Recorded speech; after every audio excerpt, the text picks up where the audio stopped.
Dans l'histoire intellectuelle de l'Occident, le Moyen-Âge reste une énigme. L'Europe, alors livrée aux barbares, tourne le dos à la pensée antique. Les traditions philosophiques et scientifiques grecques sont perdues. Puis, après une amnésie de 7 siècles, comme par miracle, ces traditions réapparaissent et irriguent à nouveau les grands débats intellectuels européens. Comment cette résurrection a-t-elle été possible ? Les trésors de la pensée antique n'ont-ils pas été entre-temps recueillis et développés ailleurs ? C'est pour élucider cette énigme que Baghdad El-Nadi et Adel Rifat nous proposent un voyage à travers le temps, de la Mecque à Bagdad, du Caire à Fès, de Cordoue à Samarcande.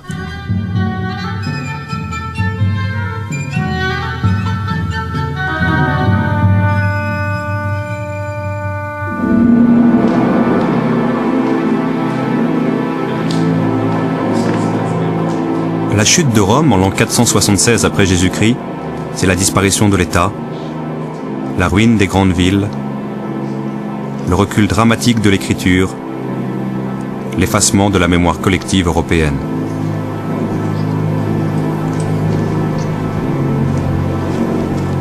Tandis que s'éteignent les derniers feux de la romanité, l'Europe s'enfonce dans une longue période d'insécurité et de peur, sous le joug chaotique des tribus barbares qui viennent de détruire l'Empire.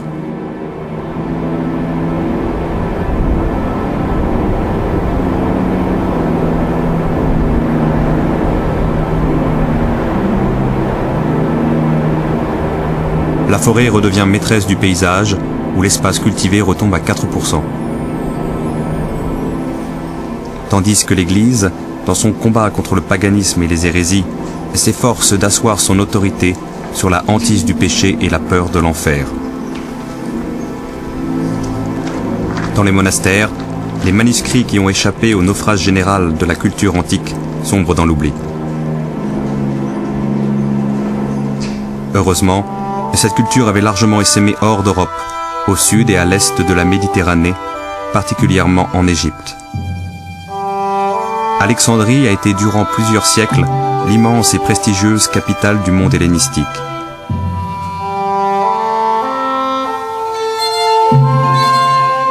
Son université, son académie, et sa bibliothèque qui compta jusqu'à 700 000 volumes ont attiré les plus grands savants, Ptolémée, Archimède, Euclide, Hippocrate, Galien, jusqu'à Philon et l'école néoplatonicienne.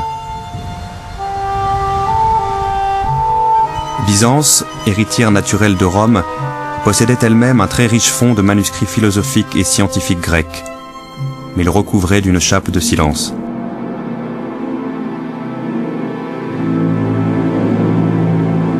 En proie à des crises religieuses récurrentes, elle ne se souciait pas d'entretenir de libres débats philosophiques, mais de consolider les dogmes du christianisme orthodoxe.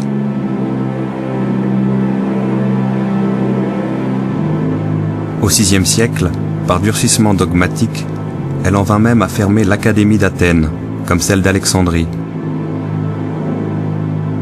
La plupart des savants qui entendaient perpétuer les savoirs de ces écoles cherchèrent alors refuge auprès de l'ennemi juré de Byzance, la Perse sassanide. Les deux empires rivaux se livraient en effet depuis des siècles une guerre sans merci. Or, l'empire perse, dont la religion officielle était le zoroastrisme, abritait une population chrétienne nestorienne qui s'opposait aux dogmes orthodoxes de Byzance.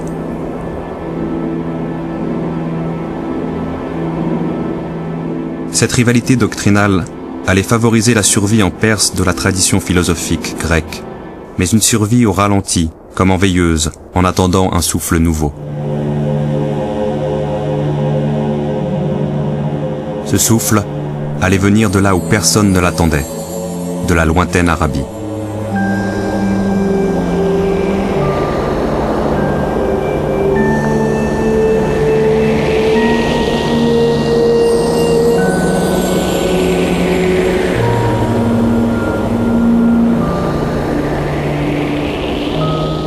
Les Arabes, ça commence où?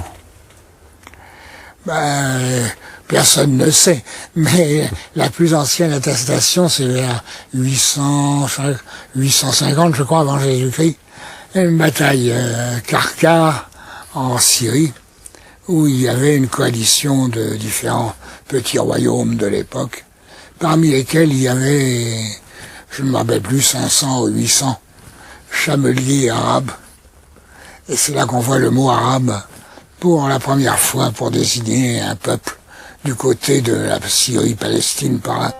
En somme, chaque tribu jouait le rôle d'une nation, d'un peuple maintenant. C'était une unité. Alors il y avait quelques institutions communes, comme il commence à y en avoir en Europe. La langue était commune pour la plupart, les 3/4 du pays. Ensuite, il y avait la littérature orale, poésie surtout. Et il y avait ça, il y avait le calendrier. Il y avait une tribu qui était chargée d'établir un calendrier à peu près commun, parce que c'était l'année lunaire, ça variait beaucoup suivant les tribus et tout. Alors bon, on avait fait une règle fixe. Au moins, ça avait l'avantage de fixer la date des foires. Il y avait des tribus tout à fait nomades, puis il y avait des semi-nomades, et il y avait, comme dans toutes les sociétés nomades, il y avait des cités, des villes caravanières.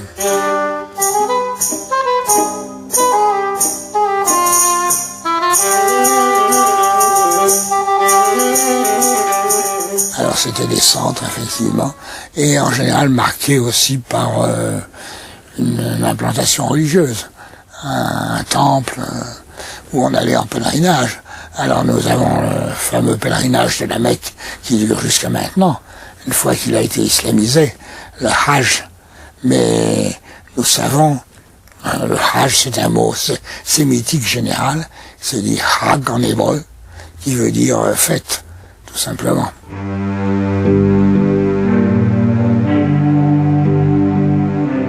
Sauf dans le sud de l'Arabie, ces tribus parlent une langue que l'on reconnaît partout comme l'arabe, cousine de l'araméen et de l'hébreu. Mais cette langue, qui s'écrit très peu, comporte pratiquement autant de dialectes qu'il y a de tribus. Et certaines de ces tribus ont débordé la péninsule vers le nord, pour constituer 2 petits royaumes, l'un vassal de Byzance et l'autre de la Perse. Ces 2 royaumes ont longtemps constitué des carrefours caravaniers prospères, permettant vaille que vaille la poursuite du commerce entre les 2 empires ennemis, et au-delà, entre l'Asie centrale et le nord de l'Europe.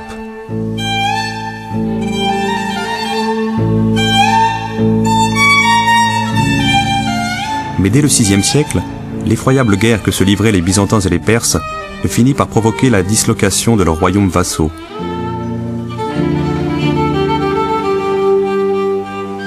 C'est alors que le grand commerce intercontinental se chercha une base d'appui épargnée par la guerre, plus au sud, à l'intérieur même de la péninsule arabique.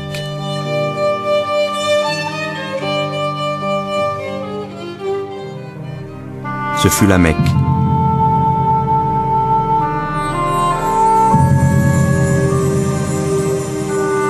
La Mecque est depuis des siècles un lieu de pèlerinage, où de nombreuses tribus polythéistes font momentanément taire leurs querelles une fois par an pour vénérer ensemble la pierre noire.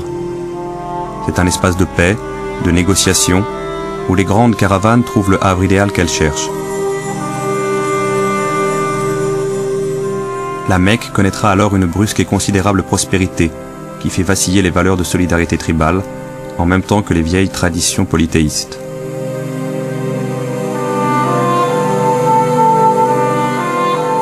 C'est sur ces entrefaites que Mohammed apparaît.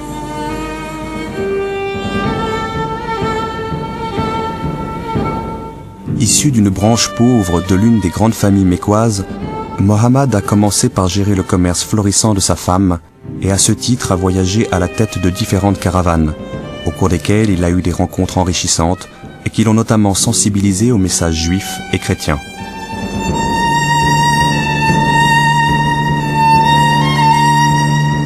C'est un esprit supérieur, que ses prédispositions mystiques conduisent à effectuer quand il le peut des retraites solitaires en plein désert. Dans une grotte devenue fameuse, un jour de l'an 610, alors qu'il a atteint la quarantaine, il est visité par l'ange Gabriel, qui lui enjoint de prêcher une nouvelle religion. En l'espace de 10 ans, cette religion fera de fervents adeptes parmi les proches du prophète, et surtout dans les rangs des Mécois les plus pauvres et des esclaves, sensibles à la tonalité égalitariste et conviviale du message prophétique.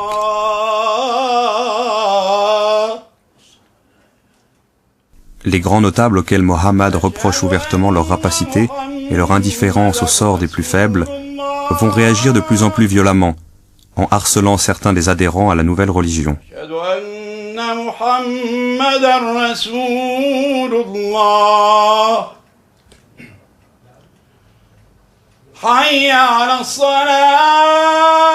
En 620, Mohammed est alors amené à émigrer vers Yathreb, rivale de la Mecque, qui deviendra Médine, la ville du prophète. C'est là qu'il posera les fondements d'une cité conforme à la nouvelle religion. L'islam est un monothéisme épuré à l'extrême, sans clergé ni rituel compliqué. À un Dieu unique et tout-puissant, le croyant s'adresse sans intermédiaire et rend individuellement compte de ses actes. L'islam s'adresse ainsi à la conscience personnelle de chacun, pour en appeler par-delà les frontières familiales et tribales à l'unité du genre humain. Il va très vite gagner les esprits, galvaniser les enthousiasmes.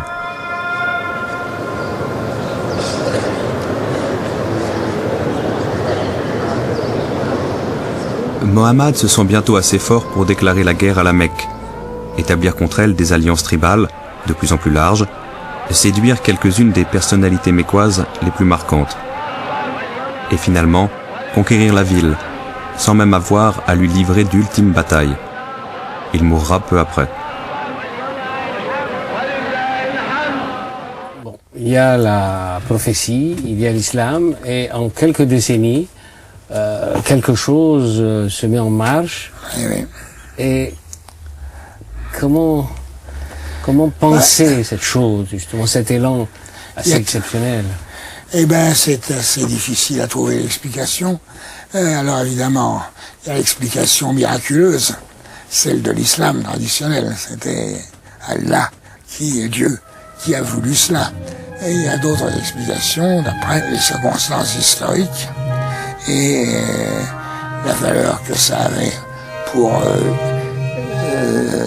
unifier un certain nombre de tribus autour d'un message commun, de valeurs communes, etc., d'un côté, et puis les personnalités jouent un grand rôle, le génie de celui qui avait lancé ça, c'est-à-dire le prophète Mohammed, Mahomet en français, et qui l'avait fait en plus avec des dons de poète, dans un langage qui avait beaucoup frappé. Les principales tribus de la péninsule sont réconciliées entre elles par une foi qui soulève des montagnes, par un modèle d'organisation politique souple et efficace. Elles éprouvent un irrésistible besoin d'expansion territoriale, pour faire rayonner leur nouvelle foi, mais aussi pour déployer à l'extérieur l'énergie et le dynamisme qu'elles n'ont plus le droit d'exprimer les unes contre les autres. Grâce à l'autodiscipline de leurs troupes, au commandement inspiré de nombre de leurs chefs, au déclin déjà avancé des empires auxquels elles s'attaquent, leurs victoires sur tous les fronts sont foudroyantes.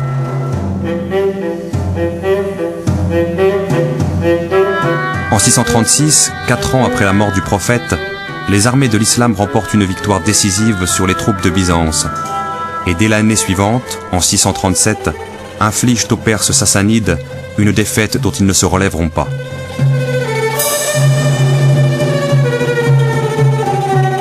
En 642, l'empire perse s'écroule, ouvrant la voie vers l'Inde. De son côté, Byzance perd la Syrie, la Palestine, l'Égypte, ouvrant la voie à l'Afrique du Nord. En 649, Chypre est occupée, puis Rhodes. Cet islam, Jacques Berck le salue comme un système qui, à une époque de lassitude du monde, voulut lui rendre sa jeunesse.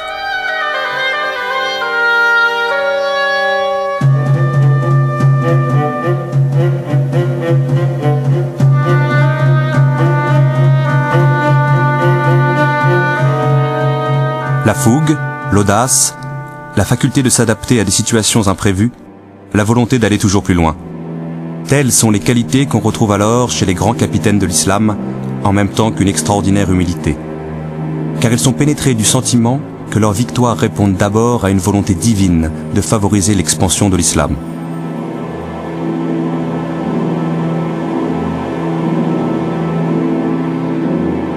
C'est ainsi que s'explique l'extraordinaire humilité avec laquelle ces capitaines se comportent vis-à-vis des califes, successeurs immédiats du prophète. Le destin de Khalid ibn al-Walid est à cet égard exemplaire.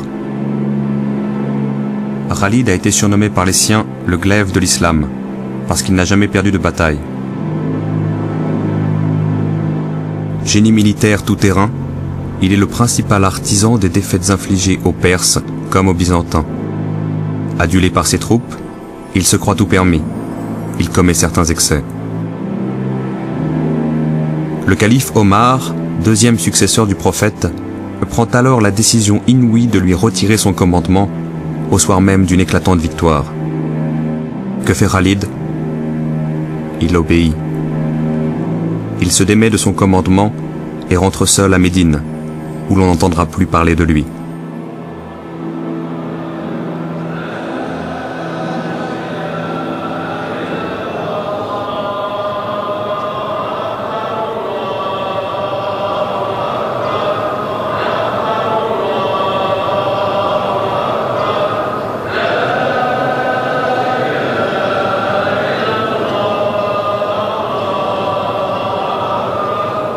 La force nouvelle que l'islam insuffle aux Arabes tient au contenu comme à la forme du message prophétique.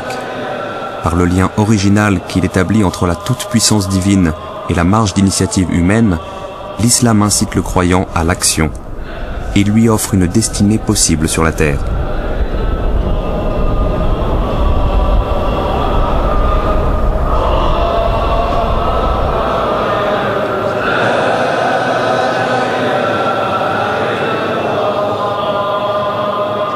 Par ailleurs, le message prophétique est formulé dans une langue qui s'impose à tous par la puissance de son souffle, le jaillissement continu de son inspiration, la densité souveraine, envoûtante de son pouvoir d'expression.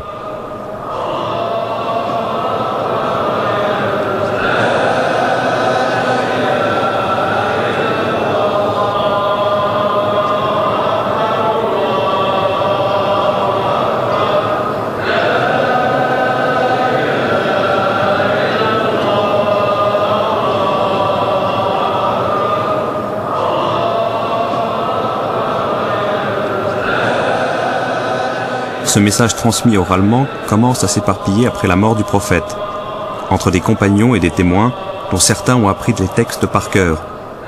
D'autres ont transcrit différents passages sur des morceaux de cuir, des palmes, des os d'omoplate.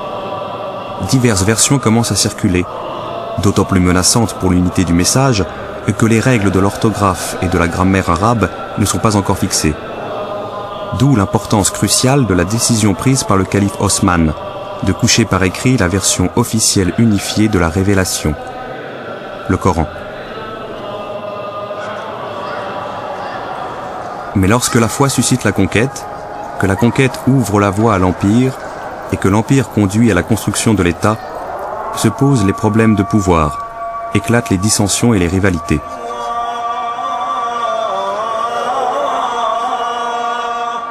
Une période s'ouvre où l'idéalisme religieux s'oppose au réalisme politique, où les divergences doctrinales se mêlent aux intérêts claniques.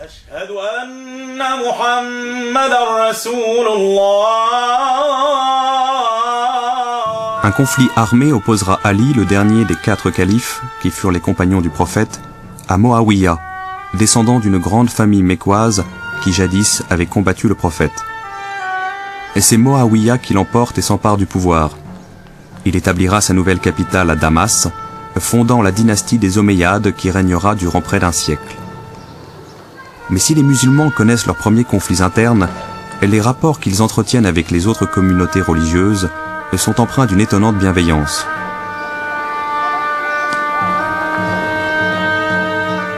Les musulmans qui viennent d'occuper une ville chrétienne, où ils ne trouvent aucune mosquée, seront souvent enclins à partager les églises existantes avec les chrétiens.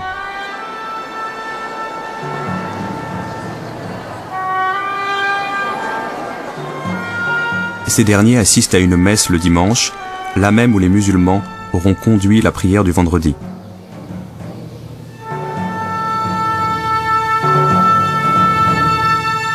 Les musulmans ne chercheront pas à forcer l'islamisation des peuples conquis. Au contraire, ils protégeront les autres cultes en se contentant de les soumettre à un impôt unique, la jizya.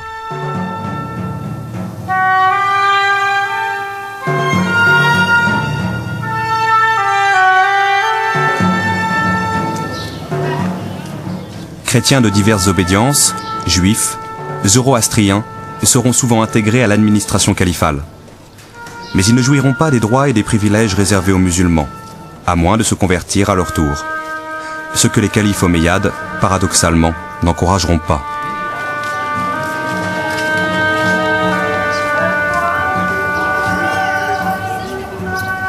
Car une question cruciale pour le destin de l'Empire commence alors à se poser. Un formidable pouvoir est échu en quelques décennies à l'aristocratie commerçante arabe et sur des dizaines de peuples, dépositaires de cultures et traditions millénaires, dont certaines sont beaucoup plus savantes et plus raffinées que celles des Arabes.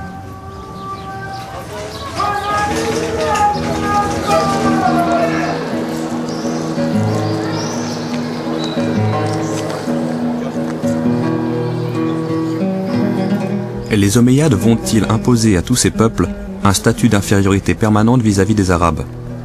Ou, au contraire, leur offrir par la voie de l'islamisation et de l'arabisation de participer à part entière à ce pouvoir? Les Omeyyades voudront, coûte que coûte, réserver le monopole du pouvoir à l'aristocratie commerçante arabe. Ils verront se dresser contre eux une dynastie arabe rivale, celle des Abbassides, alliée aux éléments non arabes, revendiquant une égalité de statut que le Coran leur reconnaît expressément. Or, le Coran, désormais recopié à des dizaines de milliers d'exemplaires, est entre toutes les mains. Et chaque musulman est tenu de le lire, de l'étudier, de l'interpréter selon sa raison. Les jours de la dynastie omeyyade sont dès lors comptés.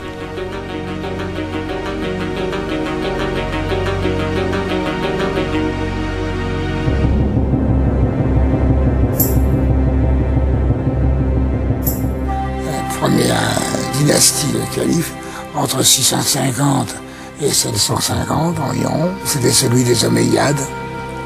Alors là, c'était vraiment un empire arabe, une domination arabe, sans trop de complexe. Mais en 750, il y a eu une espèce de révolution par laquelle tous les peuples soumis surtout des Persans et des Araméens, ont déclaré: nous sommes convertis à l'islam maintenant, nous devons avoir le pouvoir comme vous autres, comme les Arabes. Et alors ils ont établi non plus un empire arabe, mais un empire musulman.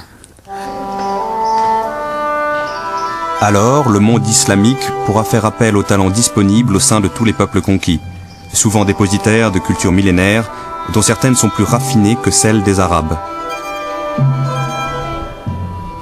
Alors, ce monde islamique connaîtra une effervescence intellectuelle qui de proche en proche gagnera tous les domaines de la connaissance.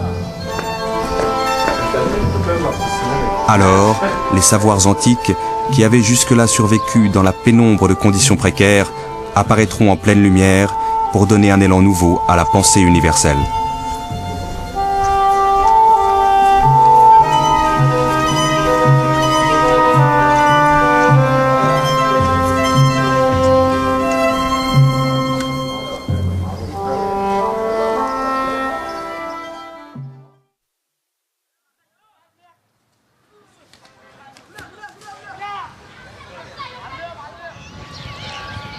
Dans la petite ville syrienne de Raqqa, le souvenir de l'âge d'or de l'islam est encore vivant.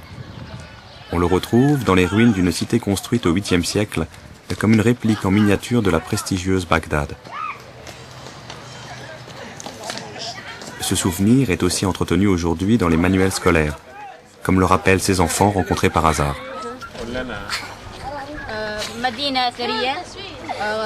قام ببنائها أبو جعفر المنصور وأكمل بنائها هارون الرشيد، وقد حاول هارون الرشيد في بناء هذه المدينة تقليد مدينة بغداد. نعم، كان هناك كثير من العلماء كالبستاني، وهو كان من مواليد الرقة وأبرز العلماء الفلكيين، وبرع حتى أن هناك منطقة في القمر تسمى على اسمه، تسمى بطيلموس العرب. لا تستاهل جائزة، حققت جائزة يعني بس ابن الرئيس كلنا. Bagdad évoque au milieu du 8e siècle la victoire des Abbassides sur les Omeyyades. Or, cette victoire marque bien plus que le remplacement d'une dynastie par une autre. C'est une nouvelle conception du pouvoir qui s'impose en islam. Pour les Omeyyades, le pouvoir restait le monopole des Arabes. Pour les Abbassides, il doit être partagé entre Arabes et non-Arabes en vertu du principe d'égalité entre tous les musulmans. Les Abbassides vont alors pouvoir compter sur les talents qui se refusaient aux Omeyyades. Et ils vont élargir considérablement les horizons intellectuels de l'Empire. Mais d'abord, les premiers califes abbassides doivent marquer dans l'espace leur nouvelle domination. Ils veulent une capitale qui exprime leur parti pris multiethnique. Et c'est le deuxième calife Al-Mansour qui va s'en charger. Il va chercher pour cela un emplacement vierge, qui ne soit ni celui d'une ville arabe, ni celui d'une ville perse, et qui soit assez central pour surveiller toutes les régions de l'Empire. Il le trouve près d'une bourgade située entre le Tigre et l'Euphrate, au climat tempéré, dans une plaine fertile, au carrefour de grandes routes caravanières. Ce sera Bagdad.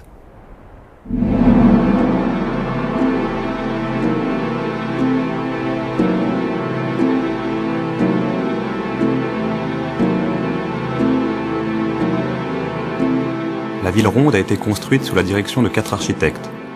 100 000 artisans y ont participé, venus de tous les coins de l'Empire, pour exprimer à la fois leur allégeance politique et l'entrelacement harmonieux de leurs traditions et de leurs techniques. Ce gigantesque chantier a été achevé en 3 ans. Bagdad comptera jusqu'à 1 million d'habitants, d'origines et de religions diverses. À la même époque, Rome, la ville la plus peuplée d'Occident, ne comptera que 30 000 habitants, et Paris, guère plus de 5 000. Mais nous ne pouvons plus rien voir aujourd'hui de la capitale abbasside. Construite en briques, plusieurs fois abîmée ou détruite puis reconstruite, elle disparaîtra définitivement lors des invasions mongoles au XIIIe siècle.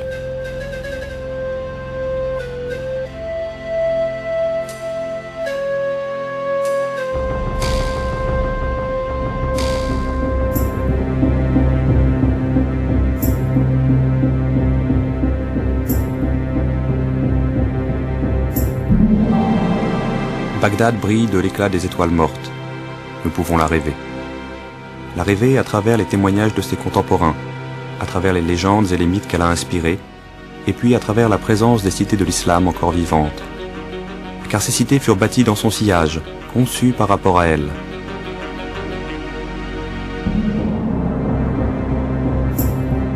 Bien après s'être évanouie, la splendeur de Bagdad continue de hanter les palais du Caire, les jardins de Grenade, les mosquées de Fès ou d'Ispahan, les médersas de Samarcande.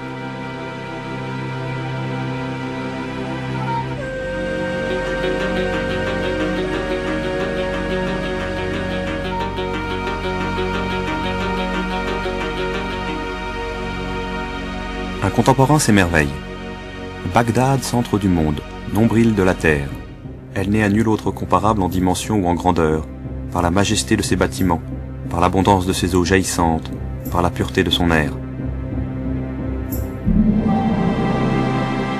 Habité par une multitude de races venant de toutes les régions, des plus proches aux plus lointaines, chacun de ses habitants y possède sa boutique ou son commerce. C'est pourquoi la ville regorge de richesses. Elle reçoit toutes sortes de marchandises par terre et par mer avec la plus grande facilité, comme si tous les bienfaits de la terre affluaient naturellement vers elle.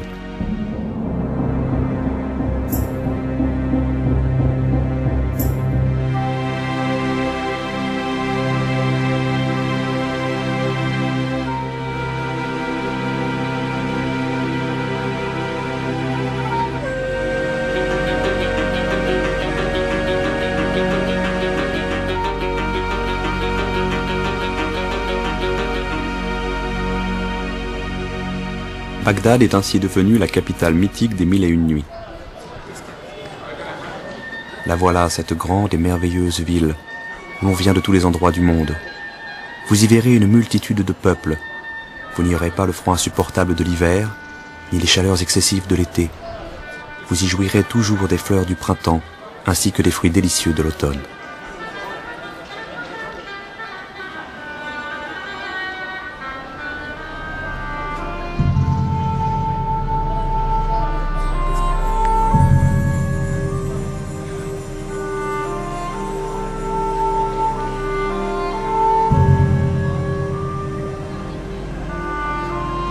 Mais Bagdad n'est pas là que pour étonner ou séduire.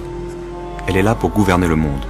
Ses califes vont installer des bureaucraties, mettre en place des institutions, susciter des vocations. Ils vont s'appuyer sur deux cordes claires.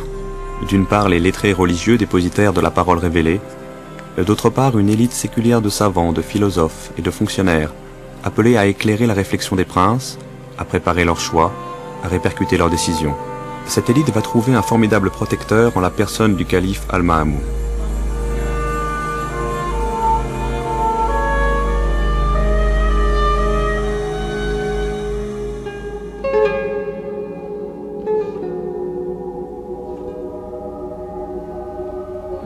C'est Al-Ma'amoun qui a écrit la page la plus brillante de l'histoire intellectuelle de l'islam.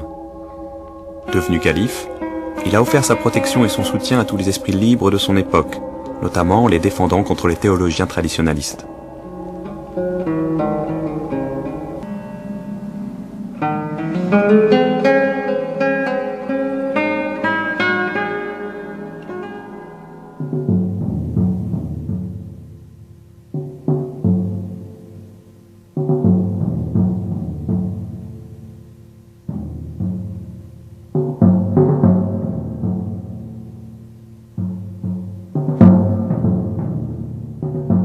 Plus qu'aucun autre, Al-Ma'amoun a pris la mesure du défi posé au califat.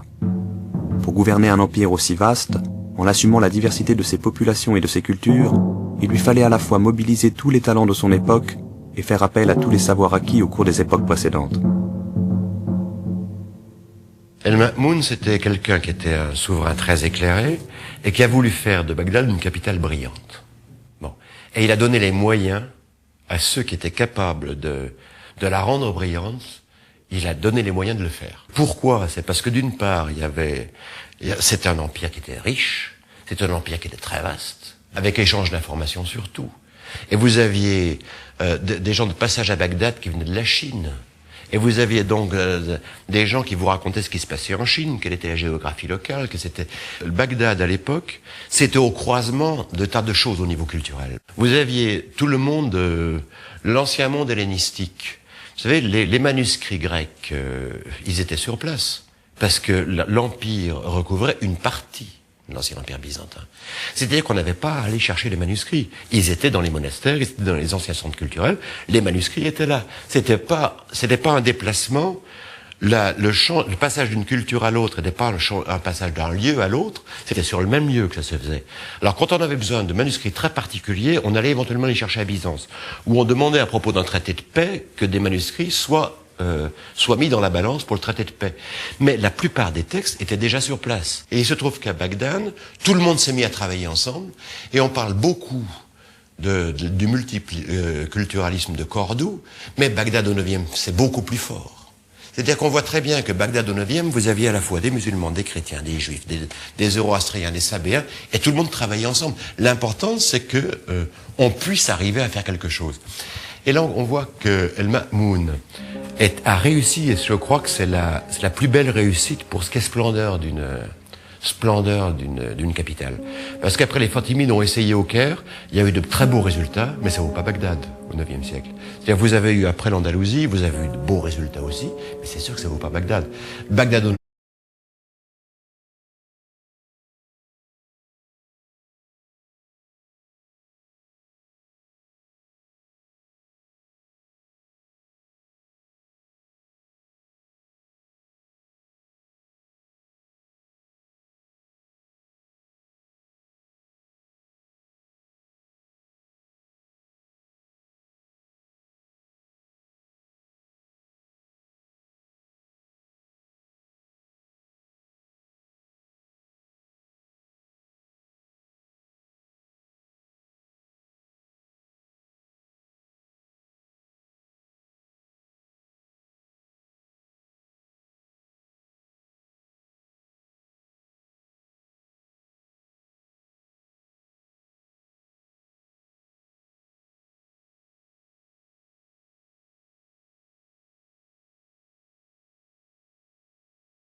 Le message prophétique a donné à cette langue sa puissance incantatoire. Les grammairiens du IXe siècle vont apporter à son répertoire profane une richesse et une rigueur exceptionnelles.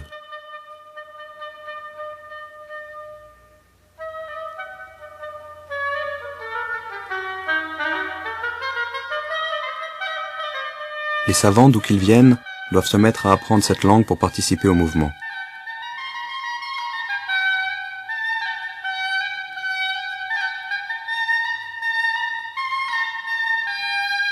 Al-Biruni raconte « J'ai été élevé dans une langue, celle du Khorezm, où la science se trouverait aussi à l'étroit qu'un chameau dans une gouttière. Je me suis donc mis à apprendre l'arabe et le persan. Mais notre religion et l'empire sont arabes. C'est pourquoi les sciences de toutes les régions du monde ont été traduites dans la langue des Arabes. Aussi se sont-elles embellies, ont-elles pénétré les cœurs, et la beauté de la langue a coulé dans les veines et les artères de tous. »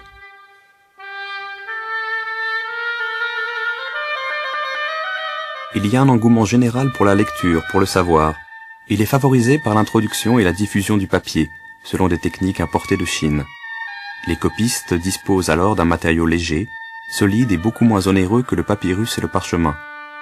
Le commerce de manuscrits se développe. Les boutiques de libraires, ouvertes à tout public, se multiplient.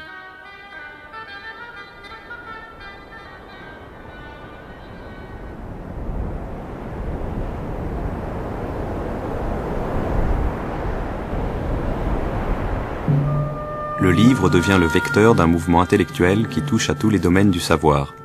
C'est ainsi que l'inestimable gisement des manuscrits grecs, que l'Europe avait oublié et que Byzance se refusait à exploiter pour des raisons dogmatiques, peut réintégrer dans la langue des Arabes le flux vivant de la pensée universelle.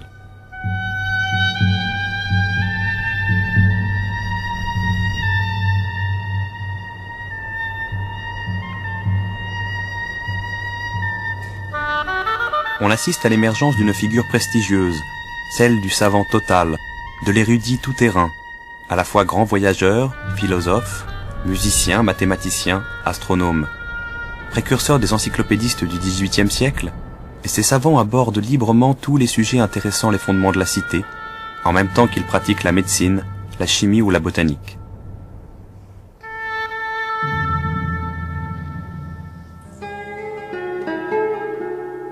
À leurs yeux, l'islam n'oppose pas la raison à la révélation. Au contraire, l'islam tient la raison pour un irremplaçable instrument de la pensée. Il lui assigne même pour mission d'éclairer la révélation.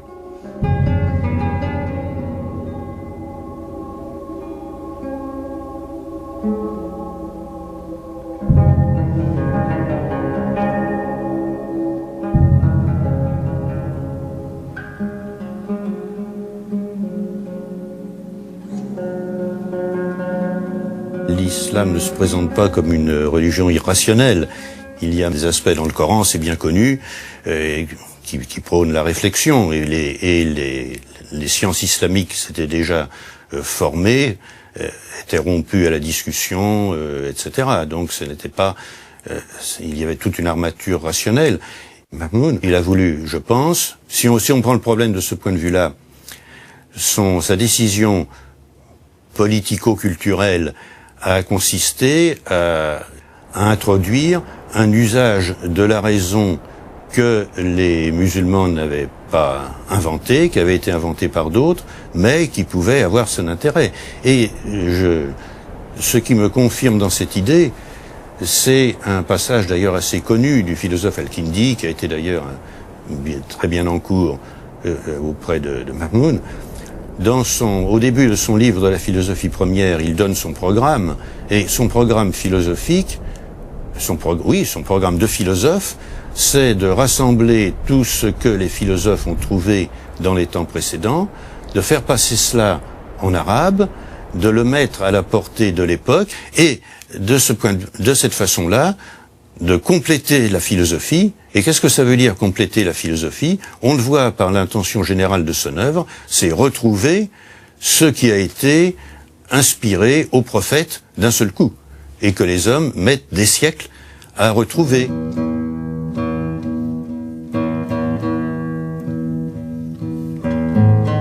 Je crois qu'il y a un ajustement entre les mentalités.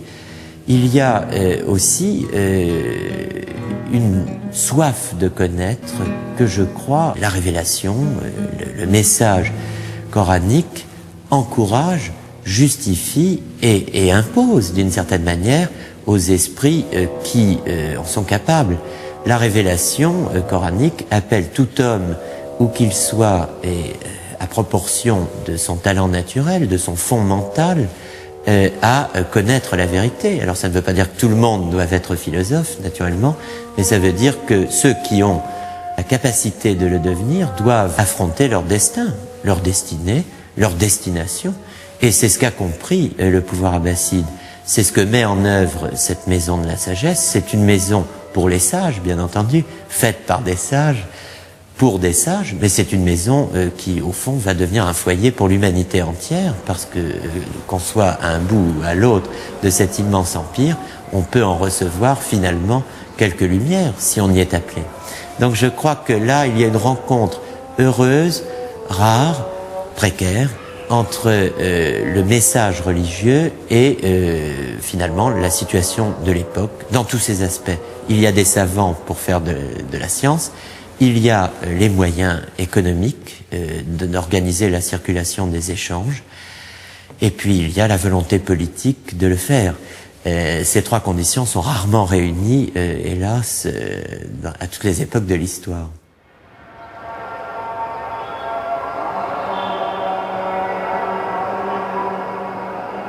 Recherche, débat, controverses passionnées suscitent un bouillonnement intellectuel qui exaspère les lettrés traditionalistes. Pour ces derniers, la liberté de conscience va trop loin. Elle risque de mettre en question l'omniscience divine.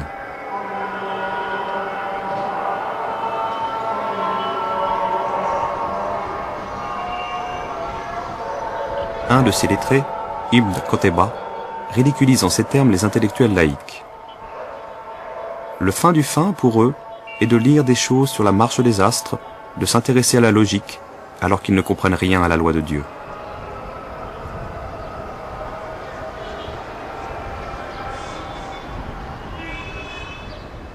Mais les savants pourront continuer de réfléchir, d'écrire et d'enseigner, durant 3 siècles, tant que les princes continueront de les protéger, partant du principe selon lequel les croyants doivent exercer leur propre jugement face à toutes les questions auxquelles les textes sacrés n'apportent pas de réponse explicite.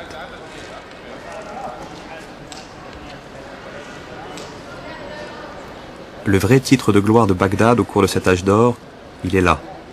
C'est d'avoir osé penser que l'homme pouvait accéder, par l'expérience et la raison, à des vérités qui, loin d'insulter à la parole de Dieu, permettaient au contraire de l'éclairer.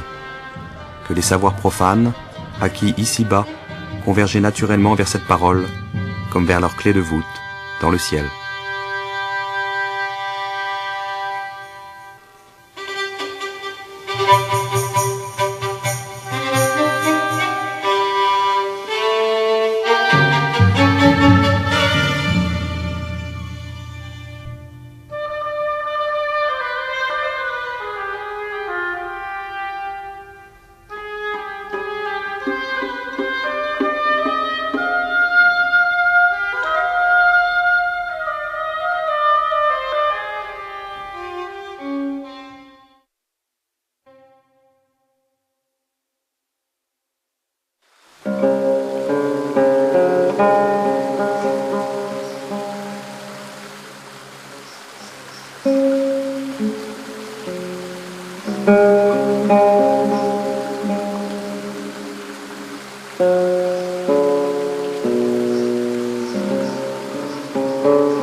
La poésie arabe nous montre que l'Andalousie est un pays imaginé par ses habitants.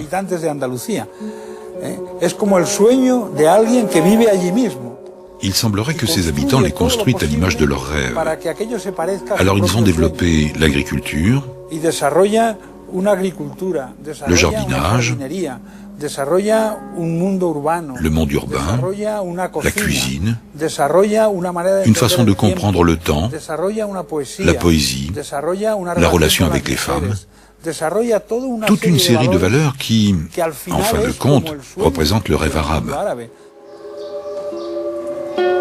De nos jours, lorsqu'un arabe parle de l'Andalousie, il parle encore d'un rêve,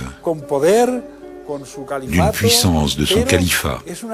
Mais en réalité, il parle d'une grande œuvre, d'un immense décor dont le monde arabe avait besoin à cette époque pour se réaliser pleinement.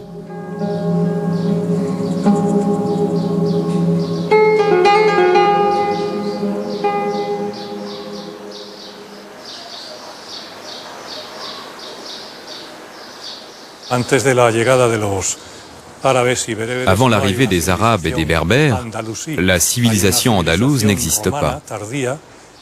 Une civilisation romaine, apparue tardivement et présente à caractère hispanisant. À leur arrivée, les musulmans vont trouver l'Hispanie, qui est sous domination wisigoth, mais conservant les traditions culturelles et sociales du monde romain.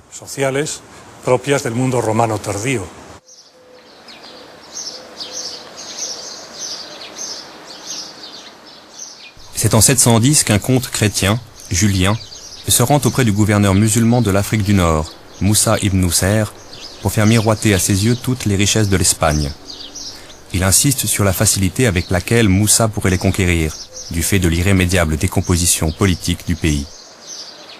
Tenté mais hésitant devant les risques, le gouverneur consulta d'abord Damas, où le calife omeyyade finit par autoriser une simple expédition de reconnaissance, avec cette recommandation: gardez-vous bien d'exposer les musulmans au danger d'une mer démontée. Les Arabes ne possédant pas d'embarcation, c'est le comte Julien qui dut fournir les 4 bateaux sur lesquels furent transportés les 300 fantassins et 100 cavaliers qui firent la première expédition.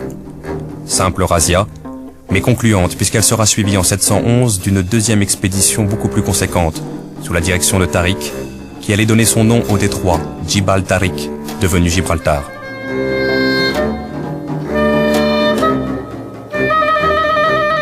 Étrange spectacle que celui de cette armée de 7000 hommes, essentiellement berbères, commandée par un chef musulman avec pour conseiller un officier catholique, où les guerriers wisigoths se mêlaient aux combattants du Rif. Les succès de cette armée furent si rapides que le gouverneur Moussa décida en 712 de passer à son tour le détroit, à la tête d'une armée cette fois surtout composée d'Arabes. Il devait ensuite faire sa jonction avec les soldats de Tariq, à la hauteur de Tolède. Bientôt maître de la plus grande partie de l'Espagne, Moussa se montra d'une grande magnanimité envers ce pays dont la conquête avait été si facile. Il le récompensa en instaurant un régime des plus tolérants. On raconte même qu'il reprocha amèrement à Tariq d'avoir inutilement versé le sang de quelques chrétiens lors de la seule vraie bataille qu'il avait eu à livrer jusqu'à Tolède.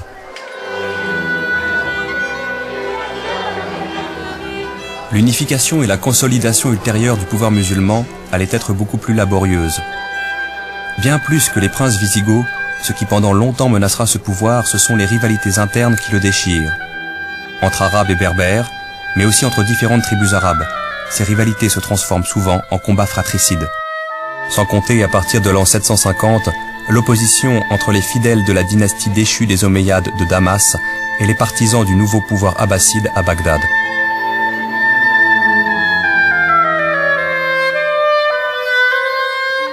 L'Andalousie sera justement le terrain de la revanche des Omeyyades sur les Abbassides. Un jeune prince omeyyade, seul rescapé du massacre de sa famille, va réussir à gagner l'Espagne et à fédérer sur son nom les principales forces musulmanes. Un émirat omeyyade est créé, avec Cordoue pour capitale, qui parviendra peu à peu à stabiliser ses bases politiques et à établir en Espagne une suprématie musulmane incontestée. Au début du Xe siècle, Abdelrahman III fera de Cordoue la capitale d'un califat rival de Bagdad.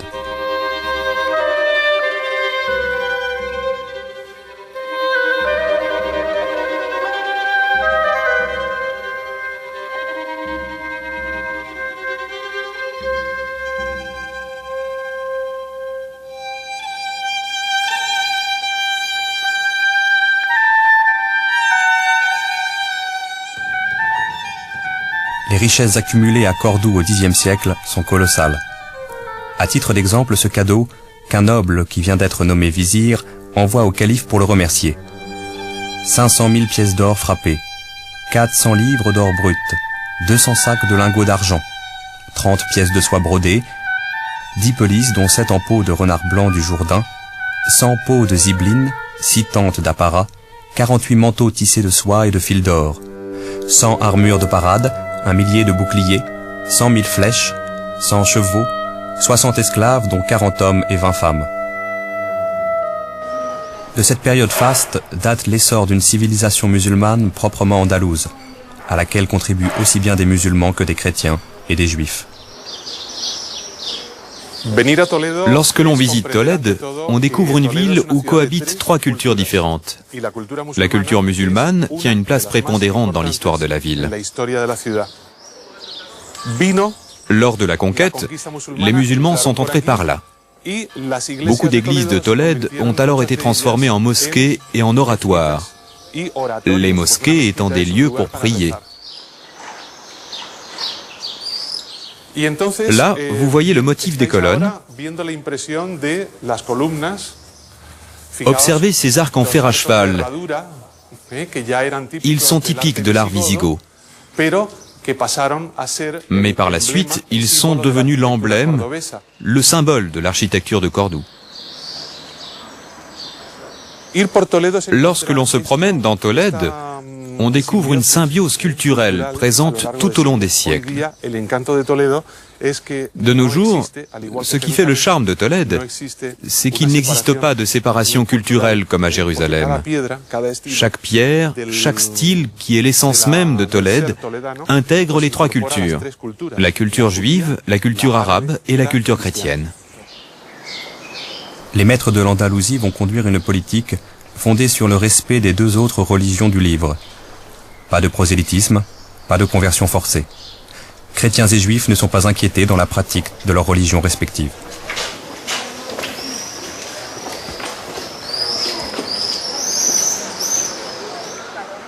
Même lorsque l'on assiste à des conversions massives de chrétiens, désireux de bénéficier du statut fiscal préférentiel accordé aux musulmans, les communautés restées chrétiennes continuent de prospérer à l'abri des persécutions.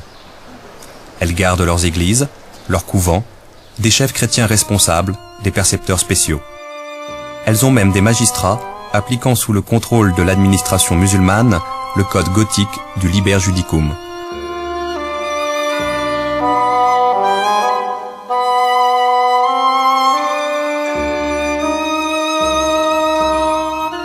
Il n'est pas rare, malgré les protestations des docteurs de la foi islamique, que musulmans et chrétiens célèbrent ensemble des fêtes telles que Noël et le jour de l'an, ou qu'une même église serve pour la prière musulmane du vendredi et pour la messe chrétienne du dimanche.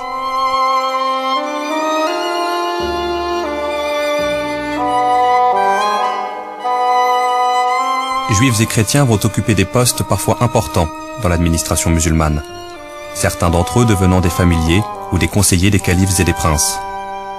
Lorsqu'à certains moments des fanatiques catholiques provoquent délibérément le pouvoir en proférant des insultes publiques contre l'islam, ils sont condamnés à mort, mais généralement désavoués par leurs propres coreligionnaires. Quant aux juifs, ils maintiennent une loyauté totale à l'égard de l'administration califale.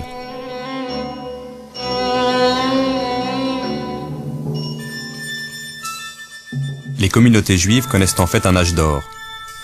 Parce qu'elles étaient soumises à des persécutions continuelles sous les pouvoirs wisigoths, elles se sont réjouies de l'arrivée des armées musulmanes et n'auront qu'à s'en féliciter par la suite. Les juifs vont jouir d'une liberté religieuse qu'ils n'ont jamais connue auparavant. Ils vont recevoir une partie des biens confisqués aux nobles qui ont fui devant les armées musulmanes. Et surtout, fait unique dans l'histoire des juifs, ils vont être associés à la défense des villes où ils sont concentrés. Leurs hommes sont mobilisés dans les garnisons militaires mises en place par le pouvoir islamique. Et les chroniques sont formelles, ils participèrent aux côtés des musulmans à de nombreux combats. Les musulmans arrivent en Espagne, où il y a déjà des juifs depuis très très longtemps, depuis de nombreux siècles, en disant « Nous sommes les porteurs de la langue qui a transmis la dernière révélation. » Vous savez que la dernière révélation, celle du Coran, a été transmise au prophète, à Mohammed, par l'archange Gabriel, en langue arabe. Le juif répond « Oui, mais nous sommes porteurs de la langue de la première révélation. » Et c'est de là que tout part, et même le Coran le reconnaît. Il s'établit une émulation, une guerre au sens noble du terme, c'est-à-dire qu'entre les deux langues, entre les deux cultures, entre les deux pensées, il y a émulation. Et c'est le moment certainement le plus riche de l'histoire de l'Espagne. Il est dit dans le Coran que les gens du livre seront sauvés. Ce qui est assez unique, parce que les autres grandes religions monothéistes ne reconnaissent pas comme gens du livre des gens qui ne sont pas de la religion propre. Donc c'est déjà un élément de tolérance. Et il est vrai que sous le califat, sous l'émirat et sous le califat en Espagne, ce qu'on appelait les dhimmi, c'est de ceux qui payaient l'impôt des non-musulmans, étaient protégés par le prince. Donc c'est un élément, si vous voulez, de tolérance. Al-Andalus est à son apogée lorsque le califat brille de tous ses feux, c'est-à-dire lorsque Tolède est sous l'influence islamique. Alors celui qui est de Tolède se dit être andalou parce que Al-Andalus ne se restreint pas seulement au sud de l'Espagne, et en faire partie autorisait la pratique de n'importe laquelle des 3 religions. La seule exigence des dirigeants du califat était la reconnaissance de leur souveraineté politique. Une fois cette reconnaissance acceptée, vous aviez le choix de votre religion, votre église, votre mosquée, votre synagogue, et vous pouviez vivre en paix. Je pense que c'est la grande leçon que nous donne Al-Andalus à notre pays, l'Espagne, mais aussi à tous ceux qui sont prêts à se tuer lorsque leurs opinions divergent. Et c'est pourquoi, lorsque l'on parle de l'épanouissement intellectuel de l'Andalousie, il faut y voir la pleine participation des 3 religions du livre.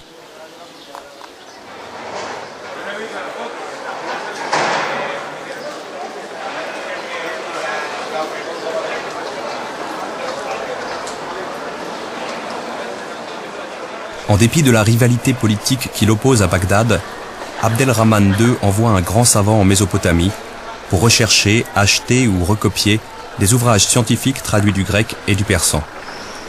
Il pensionne richement astronomes et médecins.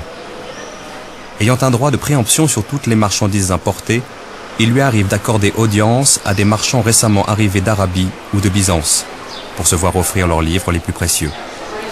Les marchandises les plus prisées et les plus chèrement payées en Andalousie, ce sont alors les livres rares.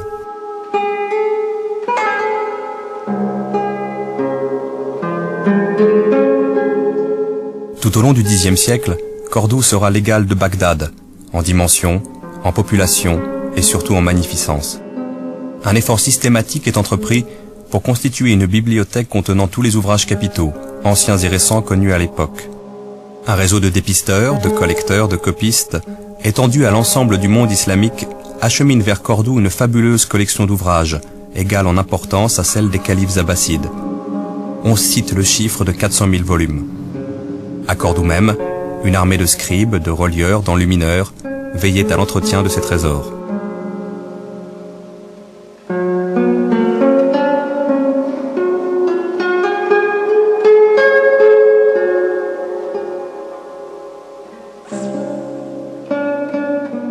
À l'exemple du calife, toute l'aristocratie constitue de magnifiques bibliothèques privées.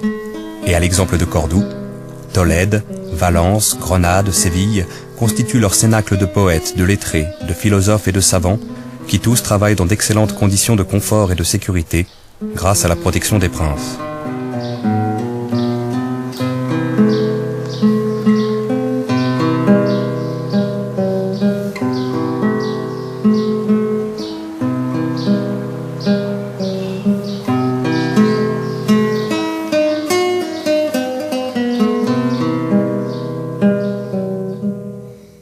La langue arabe devient dès le IXe siècle la langue de culture de toutes les communautés, jusqu'au cœur de l'aristocratie catholique. Ce qui provoque la colère du Cordouan Alvaro. Tous les jeunes chrétiens qui se font remarquer par leur talent ne connaissent que la langue et la littérature arabe. Ils lisent et étudient avec la plus grande ardeur les livres arabes. Ils s'en forment à grands frais d'immenses bibliothèques et proclament que cette littérature est admirable. Quelle douleur! Les chrétiens ont oublié jusqu'à leur langue religieuse. Sur 1000 d'entre eux, vous en trouverez à peine un seul qui sache écrire convenablement une lettre en latin.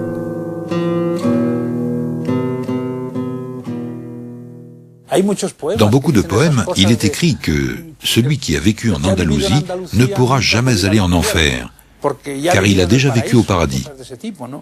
Ils avaient l'impression de vivre dans un endroit merveilleux.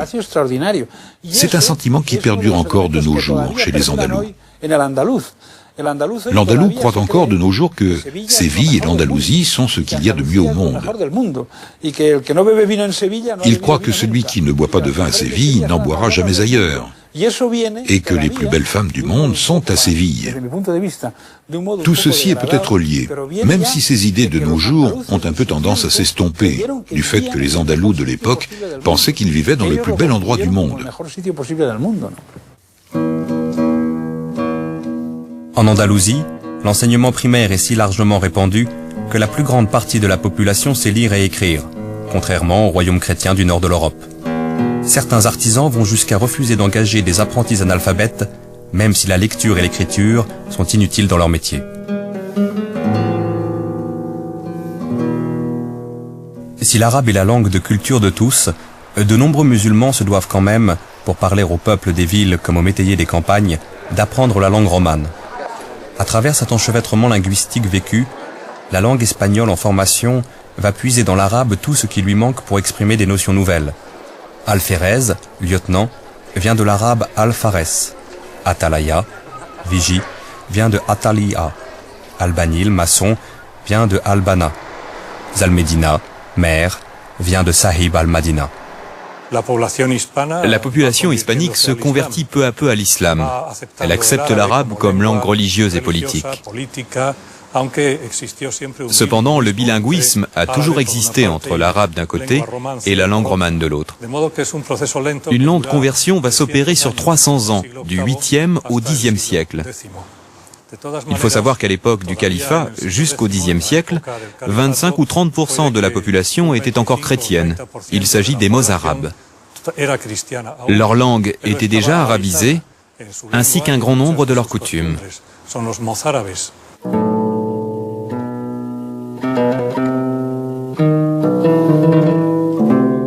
Cependant, la domination culturelle n'empêche pas un jeu d'influence réciproque en profondeur entre les différentes communautés.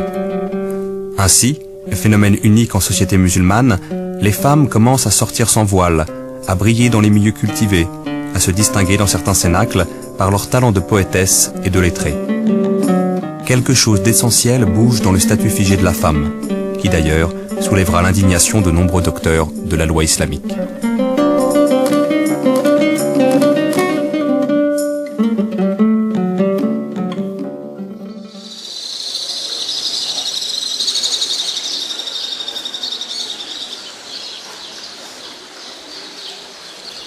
Plus généralement, les religieux conservateurs supportent mal l'esprit de tolérance qui règne sous le califat omeyyade, ainsi que l'essor trop libre des savoirs laïques. Ils vont s'efforcer d'y mettre fin, ou du moins d'y mettre un frein, chaque fois que l'occasion leur semblera bonne.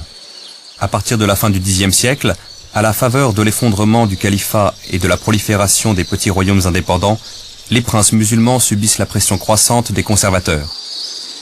Ceux-ci prônent un durcissement dogmatique, et demandent plus de foi et moins de raison, plus de piété et moins de liberté.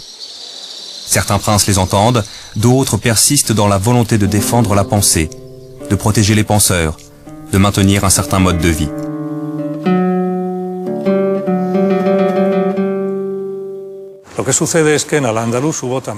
À l'époque d'Al-Andalus, tout au long du IXe siècle, beaucoup de luttes internes se succédèrent. Les rebelles musulmans furent souvent soutenus par les rois chrétiens.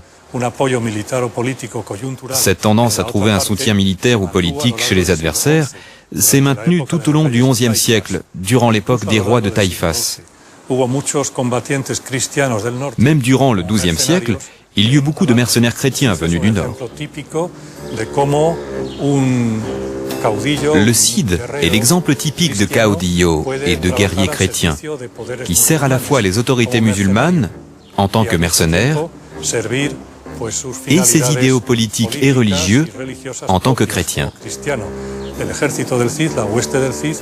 L'armée du Cid, sa troupe, était constituée de mercenaires. Très souvent, ils étaient payés par les musulmans pour combattre le comte de Barcelone. Bien sûr, le Cid ne combattait pas son propre roi, Alphonse VI de Léon. Le nom Cid, Sidi, signifie le Seigneur. Bien que la situation générale soit hostile, des alliances militaires et politiques vont se former.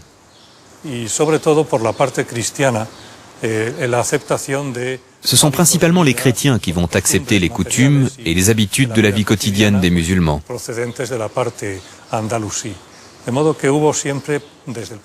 Les chrétiens du Nord sont partagés entre deux sentiments. D'un côté, prédomine un sentiment d'hostilité, le souhait d'en finir avec l'hégémonie islamique dans la péninsule. De l'autre, ce sentiment est compatible avec le respect de la culture et d'autres aspects de la vie musulmane. La cohabitation avec les musulmans est tolérée. Après la reconquête, ils pourront le plus souvent rester dans le pays. En Espagne même, dans les territoires reconquis par les catholiques, il ne sera pas rare de voir, en vertu d'une mystérieuse osmose, de nombreux princes adopter le cérémonial de cour des califes, réunir autour d'eux des lettrés, aller même parfois jusqu'à battre monnaie à double légende, castillane et arabe.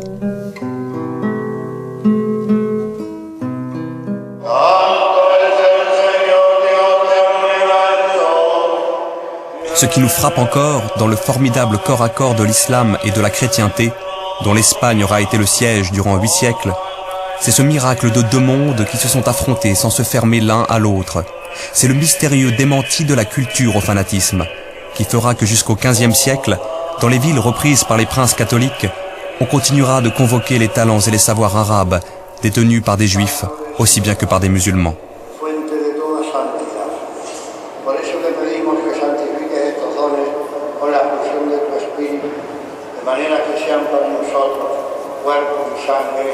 D'où le sentiment de tragique amputation que ressentira l'Espagne à la fin du XVe siècle, lorsque le vainqueur catholique décidera que l'Espagnol ne peut plus être que chrétien. Notre nostalgie en Espagne est d'un ordre plus moral et plus éthique.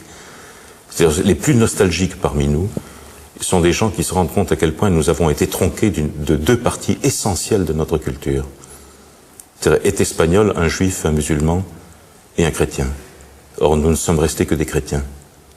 Où sont, ou pour paraphraser Villon, mais où sont nos juifs et nos musulmans d'antan?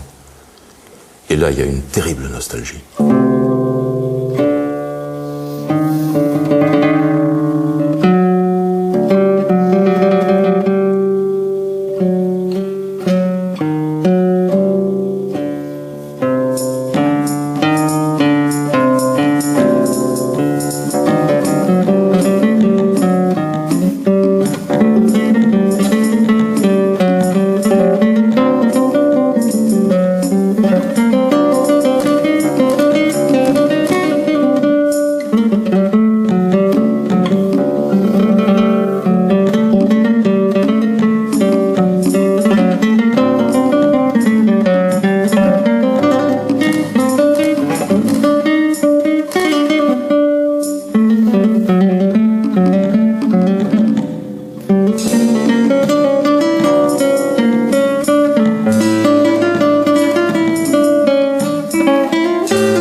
En mathématiques et en astronomie, les Arabes ne sont pas partis de rien.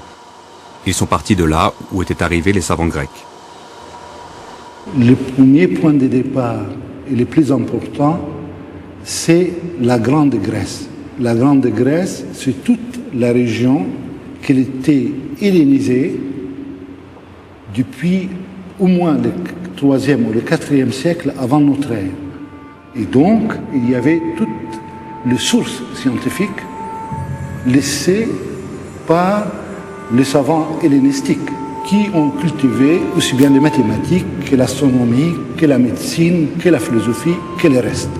Le deuxième point de départ, c'était du côté perse. Là aussi, il y avait des sources en astronomie, un petit peu en mathématiques, et un peu plus tard, des sources sanskrites. Donc, on avait la Grèce, l'ancien Perse, le sanskrit et le syriaque. De sorte que ce qui est important, ce n'est pas simplement la multiplicité des sources. Ce qui est important, que c'est pour la première fois dans l'histoire, ces sources vont être traduits en arabe et vont être groupés dans une même langue. Et toutes ces sources vont être maintenant lues et étudiées en arabe, ce qui crée la première, pour ainsi dire, bibliothèque internationale au sens du monde de l'époque. Le deuxième élément important, c'est qu'il y a des chapitres qui n'ont aucun rapport avec les mathématiques grecques ou avec la science grecque. La notation des nombres n'est pas d'origine grecque. Les 10 chiffres de 0 à 9, appelés en Europe chiffres arabes, nous permettent d'écrire n'importe quel nombre avec une simplicité et une rigueur accessibles à tous. C'est aux Arabes que l'Europe doit d'avoir pris connaissance il y a près de 1000 ans de ce formidable outil qui a trouvé sa forme achevée en Inde dans les premiers siècles de l'ère chrétienne. Bien sûr, on savait exprimer et écrire les nombres bien avant cette époque.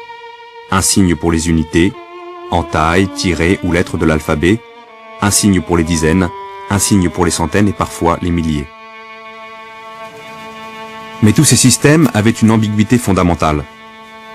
La position des chiffres n'avait qu'une importance relative, et de plus, dans certains cas, comme la numérotation romaine, rien n'interdisait d'écrire en principe un nombre, par exemple 14, sous différentes formes. Pour les très grands nombres, les calculs devenaient alors inextricables. La numération décimale indo-arabe possède sur tous ces systèmes un avantage décisif. La position du chiffre dans le nombre donne une information essentielle. Dans le nombre 1958, la seule position du chiffre nous fait savoir que le 1 désigne les milliers, le 9 les centaines, le 5 les dizaines et le 8 les unités. Un rang est-il absent? L'écriture nous en signale le silence avec le 0. À lui seul, ce mot 0 est une page d'histoire. Les Indiens l'appelaient en sanskrit vide, sunya. Les Arabes ont choisi le mot arabe signifiant vide, sifr, pour le désigner. De là, le mot a voyagé dans les langues d'Europe.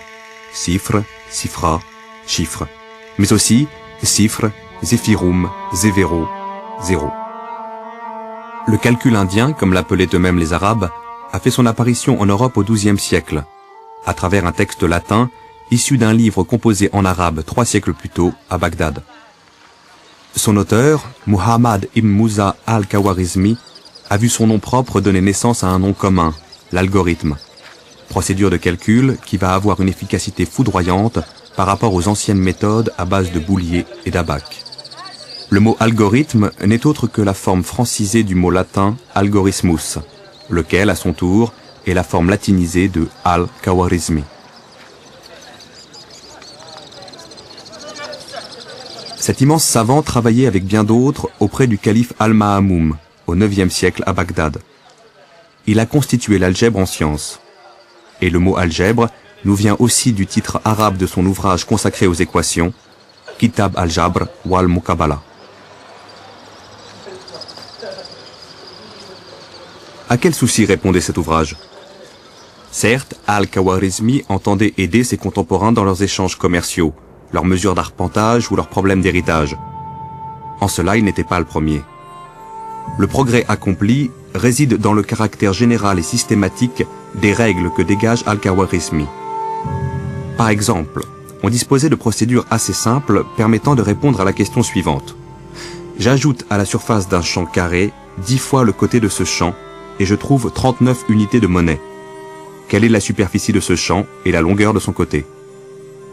Grâce à Al-Khawarizmi, nous écrivons aujourd'hui le problème sous la forme de l'équation générale x au carré plus 10x égale 39.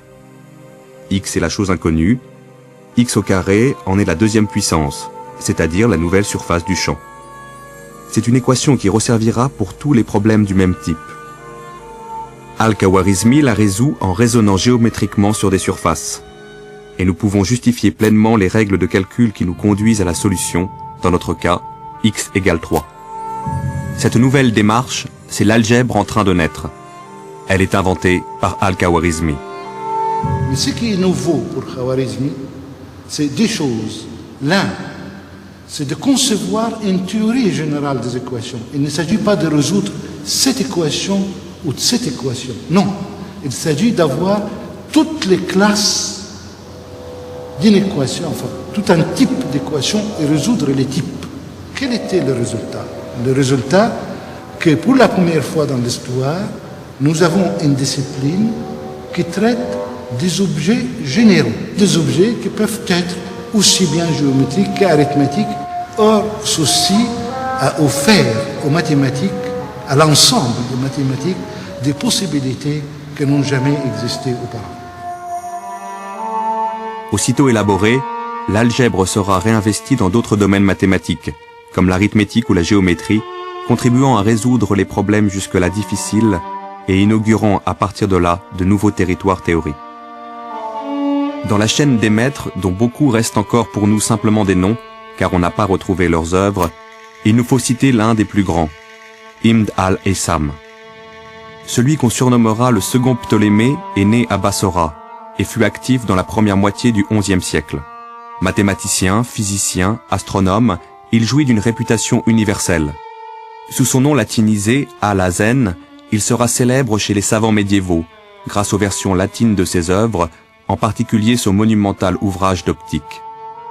Si Al-Khwarizmi est un début, Ibn al-Haytham est d'une certaine manière un achèvement dans l'ensemble des choses. Ibn al-Haytham, chaque fois qu'il touchait quelque chose, il accomplissait une révolution. Je prends l'exemple de l'optique.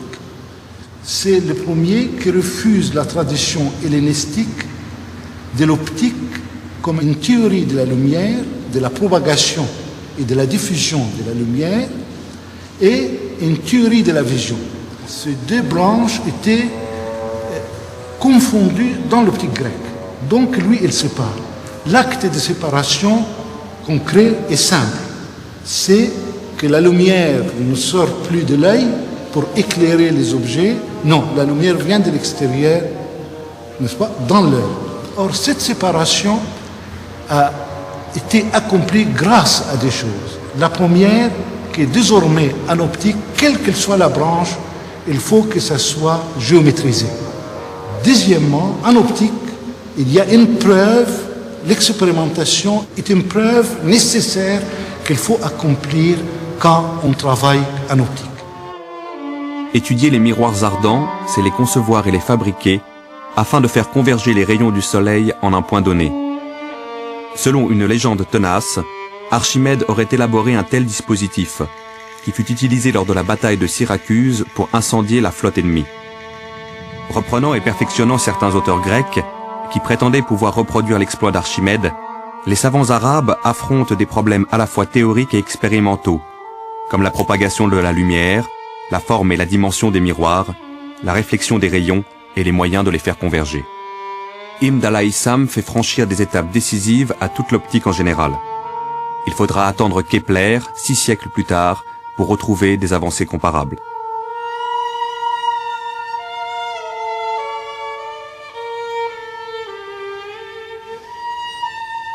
C'est pour cette raison-là que Ibn al-Haytham était à la fois immense, aussi bien en Orient qu'en Occident. Parce qu'on a traduit son livre principal, qui est l'optique, sous le titre Opticae Thesaurus al-Hazani. Et ce livre d'optique d'Al-Hazan a été la source sur laquelle tout le monde a travaillé au XIIIe siècle et ainsi au XVIe siècle, Kepler par exemple, ou Descartes lui-même au début du XVIIe siècle, etc. La mathématique arabe est indissociable de l'astronomie. Al-Haytham n'est pas seulement mathématicien et physicien, il est aussi astronome. Il va contribuer à critiquer le modèle de Ptolémée sous lequel s'est bâtie toute l'astronomie de cette époque. Avant Ptolémée et bien avant l'arrivée des Arabes, la majorité des civilisations observant le ciel, les Babyloniens, l'Égypte pharaonique, voient la Terre comme le centre du monde. On l'imaginait plate, avec une voûte céleste tournant autour de celle-ci. Depuis le VIe siècle avant notre ère, les Grecs savent que la Terre est ronde. Ptolémée arrive au IIe siècle. Bon, Ptolémée, IIe siècle, c'est le plus grand astronome, le couronnement de l'astronomie hellénistique. Disons qu'après Ptolémée, il y a eu des commentateurs de Ptolémée, mais il n'y a eu aucune recherche en langue grecque. Bon, donc on a Ptolémée, qui est la fin d'une époque, qui a fait la synthèse de tout ce qu'il y avait avant lui, qui a créé ses propres modèles et qui a donc fait quelque chose au milieu du IIe siècle qui est resté le manuel type d'histoire de l'astronomie. C'est un manuel qui commence par la Terre, ensuite qui donne toutes les observations sur l'horizon, et il prend le Soleil, la Lune, et toutes les astres fixes et tous les autres astres ensuite. Et cet ordre-là sera gardé pour toute la suite. Le modèle de Ptolémée, c'est quoi? La Terre est ronde et immobile au centre de l'univers. Autour d'elle pivote la toile du ciel, avec des étoiles fixes les unes par rapport aux autres, à l'exception de certains objets célestes qui évoluent sur cette toile de fond selon des trajectoires pouvant paraître aberrantes. Nous savons aujourd'hui que la Lune, Mercure, Vénus, le Soleil, Mars, Jupiter et Saturne, que les anciens appelaient les 7 planètes, composent en fait avec la Terre un système mobile dont le centre est le Soleil, et non la Terre. Leurs trajectoires ne suivent donc pas exactement la rotation de la voûte céleste, telle que la voyaient les Grecs. Les Arabes vont reprendre l'héritage de Ptolémée qui avait commencé à expliquer ces trajectoires aberrantes en élaborant un premier modèle géométrique. Des cercles emboîtés tournent autour de la Terre, auxquels on adjoint des cercles dont le centre n'est pas celui de la Terre, les excentriques, ainsi que des petits cercles dont le centre lui-même est mobile, les épicycles. À partir de Ptolémée autour de 150, vous avez eu des commentateurs de Ptolémée, mais plus personne n'a fait, on n'a que quelques observations isolées entre le 2e et le 9e siècle. On a donc une pratique de l'astronomie qui avait complètement disparu. Alors lorsque les textes sont traduits au 9e siècle, début 9e, ils ont donc des textes, mais il n'y a plus de pratique. Il faut donc retrouver comment se fait une pratique. L'Almageste est traduit en 825-826. Dès 827, il y a 2 observatoires créés, un à Bagdad, un à Damas, et celui de Damas est avec un plan d'observation continue sur un an du Soleil et de la Lune. En astronomie helionistique, il n'y a pas d'observation continue. Et lorsqu'on prend les observations de Ptolémée, ce sont toutes des observations qui sont ponctuelles. Là, on a des observations continues, et lorsqu'on dit que les observations continues datent de la fin 16e avec Tycho Brahe, je regrette, ça date du 827 à Damas. Les Arabes s'aperçoivent que le modèle de Ptolémée n'explique pas tout. Il va falloir rajouter et rajouter des cercles, qui rendent ce modèle incroyablement complexe, sans pour autant tout expliquer. D'autant plus que les Arabes, pratiquant l'observation astronomique sur des échelles et des durées encore jamais égalées, détectent de plus en plus d'incohérences dans le modèle de Ptolémée. Mais le modèle géométrique mis au point par les Arabes permet de prédire par exemple où sera la planète Mars le 5 mars à telle heure.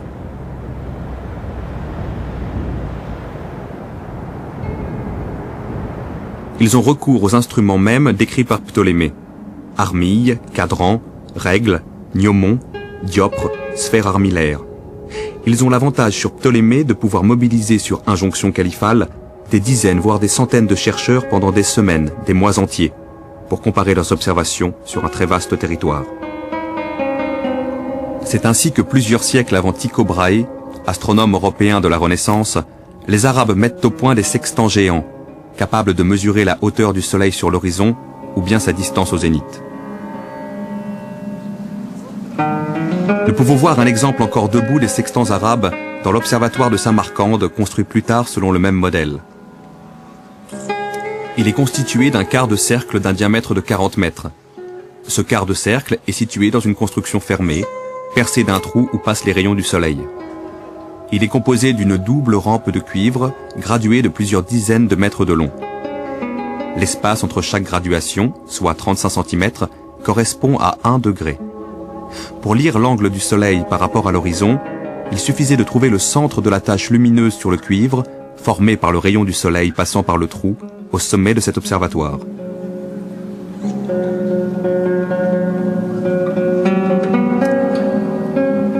La science des astres commande des questions d'ordre religieux aussi bien que pratique.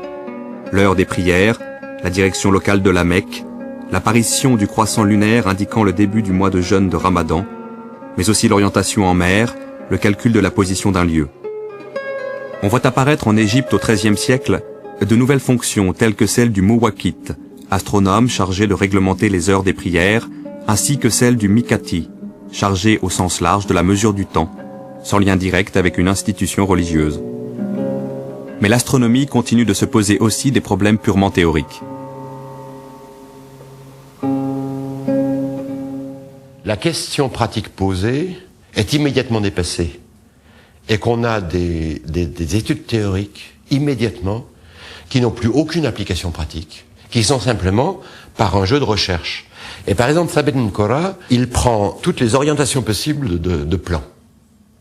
Et il se demande comment arriver à calculer les lignes d'heure sur ces plans, et il fait une étude exhaustive là-dessus. Ça n'a aucun intérêt du point de vue pratique. Quelqu'un qui lui a dit, écoute, moi ce que je veux savoir, c'est où sera l'heure de la prière. Mais il dit, oh, bah, écoute, tu te débrouilles. C'est-à-dire qu'en gros, on a un traité de gnomonique, qui est un traité qui n'a plus aucun intérêt pratique, qui n'a plus que l'intérêt de la recherche. La recherche théorique progresse donc en même temps que s'accroît la durée et l'échelle des observations. Le problème de la visibilité du croissant lunaire, le soir du 29e ou du 30e jour, va provoquer un sérieux ébranlement dans la perfection du modèle de Ptolémée. C'est le problème le plus compliqué de l'astronomie ancienne, car un nombre incroyable de paramètres rentre en jeu. En suivant à la lettre le modèle de Ptolémée, on devrait observer une variation du diamètre de la Lune. Or, bien sûr, les Arabes savaient à l'époque que c'était faux grâce à leurs observations. En étudiant cette question, les Arabes s'aperçoivent donc que le modèle de Ptolémée ne marche pas.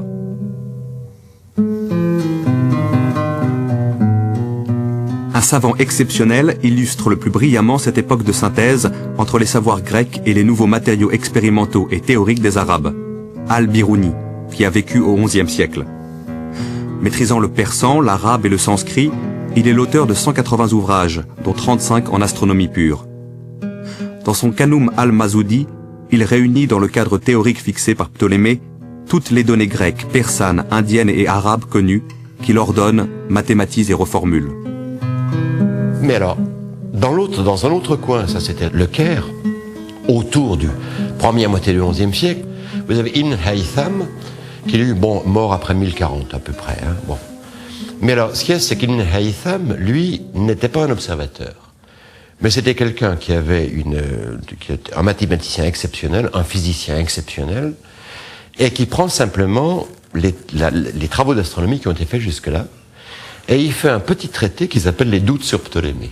Et il reprend Ptolémée en fonction de tous les travaux antérieurs, sur les 2 siècles précédents, en langue arabe.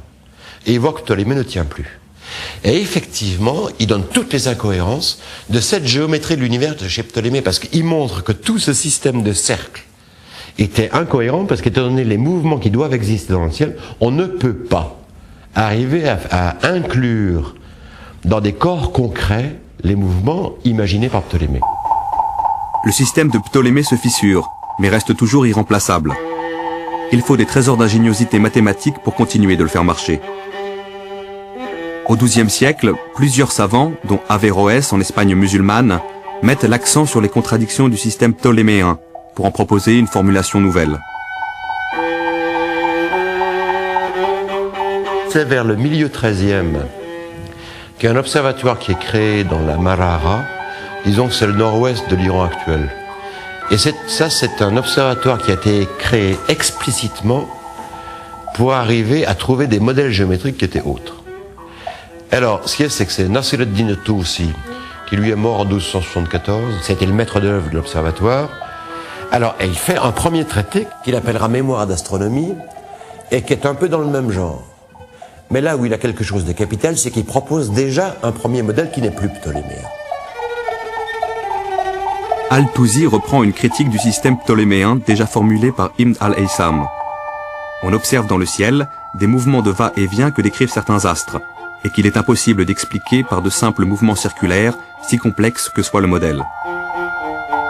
Il prend un grand cercle, un cercle de rayon R sur 2, moitié, il fait rouler le premier sans glissement, à l'intérieur du premier, et chaque point du petit cercle qui roule a comme lieu géométrique un diamètre du grand cercle. Et il le démontre. Si bien que ça lui permet d'intégrer dans les modèles de Ptolémée un système de 2 sphères qui roulent l'une dans l'autre et qui donnent un mouvement alternatif. Et on en arrive à Ibn Shater, qui est la fin 14e, et il prend des systèmes d'épicycles multiples. Et tout peut être calculé en termes de mouvements circulaires uniformes. Donc on peut faire une maquette de l'univers. Et d'une certaine façon, Ibn Shater, en 1372, réalise bien mieux que Ptolémée lui-même le programme que Ptolémée avait donné au IIe siècle. D'une certaine façon, c'est la perfection du géocentrisme avec la physique ancienne, où la Terre est au centre du monde et tout tourne de façon parfaitement uniforme autour d'elle, avec des compositions de cercles où tous les mouvements sont centrés sur la Terre. Et ce qui est très intéressant dans le cas, c'est que si vous voulez, toute la géométrie de l'univers telle qu'elle a été faite par Nasir ad-Din, Qutb ad-Din et Ibn Shater, est la géométrie de l'univers qui a été reprise par Copernic en 1543. La révolution de Copernic porte une date, 1543. Le Soleil devient alors le centre du modèle géométrique de l'univers. Copernic, bon, lui change l'origine et met le Soleil au centre de l'univers plutôt que la Terre. Mais il garde le mouvement circulaire uniforme, comme les anciens. Il garde le monde organisé en sphères, avec tout le mouvement circulaire uniforme qui reste indispensable. Mais il change l'origine. C'est la seule chose qui change par rapport à l'astronomie ancienne. Et il n'a pas changé la physique, si bien son univers n'est pas assez cohérent. Mais surtout, ce qui est très intéressant, c'est que toute sa géométrie de l'univers est exactement celle de l'école de Maragha. Et lorsqu'on prend tous ces modèles géométriques, tous ces modèles géométriques sont ceux d'Ibn Shater, où il a changé l'origine, évidemment. Mais le changement d'origine accepté, tous les modèles sont ceux d'Ibn Shater. Grâce à des mathématiques nouvelles dépassant l'héritage grec, les Arabes ont innové en portant Ptolémée jusqu'au plus haut point de contradiction avec lui-même.